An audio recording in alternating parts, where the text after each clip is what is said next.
ই district 2.0 ভার্সনের portal থেকে আপনারা অনেক রকমের কাজ করতে পারবেন। যদি কয়েকটি কাজের কথা আপনাদেরকে জানাই, যেমন ই ডিস্ট্রিক্ট পোর্টাল থেকে আপনার জন্ম সার্টিফিকেট এবং মৃত্যু সার্টিফিকেটের জন্য অ্যাপ্লিকেশন করতে পারবেন, এবং এই জন্ম সার্টিফিকেট মৃত্যু সার্টিফিকেটের অ্যাপ্লিকেশন করবার জন্য যে পারমিশন কপির প্রয়োজন হয়, যেটাকে বলা হয় ডিলাইট সার্টিফিকেট, সেই ডিলাইট সার্টিফিকেটের জন্য আপনারা অ্যাপ্লিকেশন করতে পারবেন। ভিডিওর ইনকাম সার্টিফিকেটের জন্য অ্যাপ্লিকেশন করতে পারবেন, ডোমিসাইল সার্টিফিকেটের জন্য অ্যাপ্লিকেশন করতে পারবেন, লোকাল রেসিডেন্টাল সার্টিফিকেটের জন্য অ্যাপ্লিকেশন করতে পারবেন, লেবার কার্ডের জন্য অ্যাপ্লিকেশন করতে পারবেন, ইত্যাদি ইত্যাদি। আরও অনেক রকমের সার্ভিস কিন্তু ই ডিস্ট্রিক্ট পোর্টালে রয়েছে। কিন্তু এই সমস্ত কাজগুলো করবার জন্যই ই ডিস্ট্রিক্ট পোর্টালের একটি ইউজার আইডি এবং পাসওয়ার্ডের প্রয়োজন রয়েছে।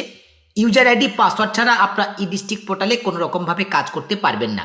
ই ডিস্ট্রিক্ট পোর্টালের কয়েকটি সার্ভিস নিয়ে এই চ্যানেলে অলরেডি কয়েকটি ভিডিও আমি আপলোড করেছি। সেই ভিডিওতে কয়েকজন বন্ধু কমেন্ট করে জানিয়েছেন ই ডিস্ট্রিক্ট পোর্টালে নতুন রেজিস্ট্রেশন করা যাচ্ছে না, অর্থাৎ নতুন ইউজার আইডি এবং পাসওয়ার্ড আমরা ক্রিয়েট করতে পারছি না। যদি এই বিষয়টি নিয়ে একটি ভিডিও করে দেন তাহলে আমরা খুব উপকৃত হই। আজকের এই ভিডিওর মাধ্যমে আমি আপনাদেরকে দেখিয়ে দেবো খুব সহজে আপনারা ই ডিস্ট্রিক্ট পোর্টালে কীভাবে রেজিস্ট্রেশন করবেন। এর জন্য সর্বপ্রথম আপনারা ই ডিস্ট্রিক্ট 2.0 ভার্সনে যে অফিসিয়াল ওয়েবসাইট রয়েছে, যেটা বর্তমানে আপনার হোম স্ক্রিনে দেখতে পাচ্ছেন, এই ওয়েবসাইটে ভিজিট করবেন। এই ওয়েবসাইটের লিঙ্ক এই ভিডিওর ডেসক্রিপশন বক্সেও আপনারা পেয়ে যাবেন। সেই লিঙ্কে ক্লিক করে আপনারা সরাসরি এই পেজে চলে আসতে পারবেন। এই পেজে ভিজিট করবার পর ডান দিকের দিকে রয়েছে দেখুন ইউজার লগইন। পেজটাকে স্ক্রল করবেন একটু, পেজটাকে স্ক্রল করে নিচের দিকে দেখুন রেজিস্টার বলে একটি অপশান রয়েছে। এখন এই রেজিস্টার অপশনের উপর আপনারা ক্লিক করবেন। রেজিস্টার অপশনের উপর ক্লিক করবার সঙ্গে সঙ্গে এরকম একটা রেজিস্ট্রেশন ফর্ম কিন্তু আপনাদের সামনে ওপেন হবে। এই রেজিস্ট্রেশন ফর্মটাকে আপনাদেরকে সঠিকভাবে ফিল আপ করে সাবমিট করতে হবে। প্রথমে রয়েছে ফার্স্ট নেম, এখানে আপনি আপনার ফার্স্ট নেমটাকে এন্টার করে দেবেন। এরপর হচ্ছে লাস্ট নেম, এখানে লাস্ট নেমটাকে এন্টার করবেন। এরপর হচ্ছে ইমেল আইডি, এখানে আপনি আপনার ইমেল আইডিটাকে এন্টার করে দেবেন। এরপর হচ্ছে মোবাইল নাম্বার, এখানে আপনি আপনার মোবাইল নাম্বারটাকে এন্টার করে দেবেন। এরপরে পেজটাকে স্ক্রল করলে আরও দুটো অপশান আপনারা পাবেন। এখানে হচ্ছে ডেট অফ বার্থ, এই জায়গায় আপনাদের ডেট অফ বার্থটাকে এন্টার করে দেবেন।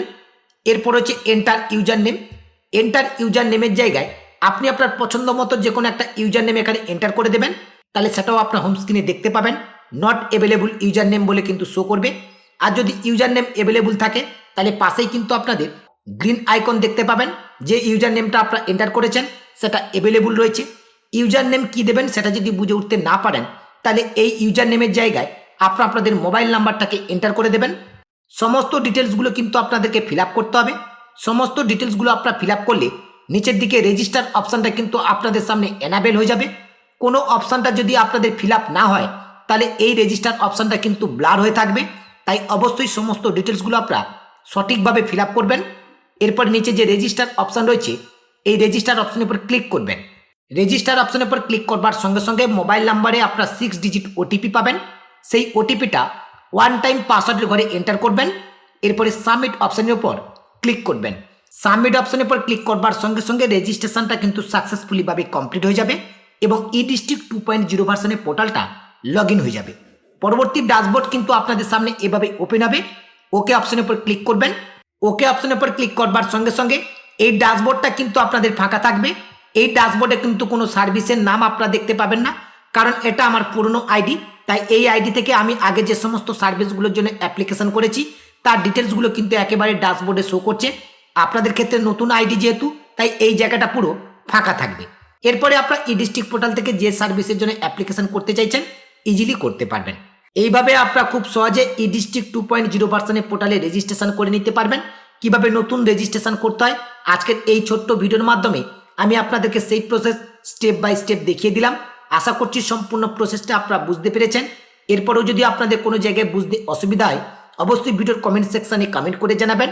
এবং সেই সঙ্গে সঙ্গে একটি ছোট্ট আপডেট আপনাদের সকলকে জানিয়ে রাখি, অনলাইন রিলেটেড সমস্ত রকমের কাজ আমি অনলাইনের মাধ্যমে খুব অল্প খরচে করে থাকি। আপনাদের যদি কোনো কাজ আমার থেকে করানোর প্রয়োজন হয়ে থাকে অবশ্যই আপনারা কিন্তু আমার সঙ্গে সরাসরি যোগাযোগ করতে পারেন। আমার সঙ্গে যোগাযোগ করবার জন্য এই ভিডিওর ডেসক্রিপশন বক্সে আমার হোয়াটসঅ্যাপ এবং টেলিগ্রাম গ্রুপের লিঙ্ক পেয়ে যাবেন। হোয়াটসঅ্যাপ এবং টেলিগ্রাম গ্রুপে জয়েন হয়ে আপনারা সরাসরি আমাকে SMS করতে পারেন। আজকের এই ছোট্ট ভিডিওর মাধ্যমে আপনাদেরকে এই আপডেটটি দেওয়া ছিল। আপডেটটি ভালো লাগলে অবশ্যই ভিডিওতে একটি লাইক করে এই ভিডিও লিঙ্কটি অন্য বন্ধুদেরকে শেয়ার করবেন এবং পরবর্তীতে এরকম নতুন নতুন লেটেস্ট ভিডিওর আপডেট পেতে রিচার্জ দৃষ্টি ইউটিউব চ্যানেলটিকে সাবস্ক্রাইব করে পাশে থাকা নোটিফিকেশানটা অন করে রাখবেন।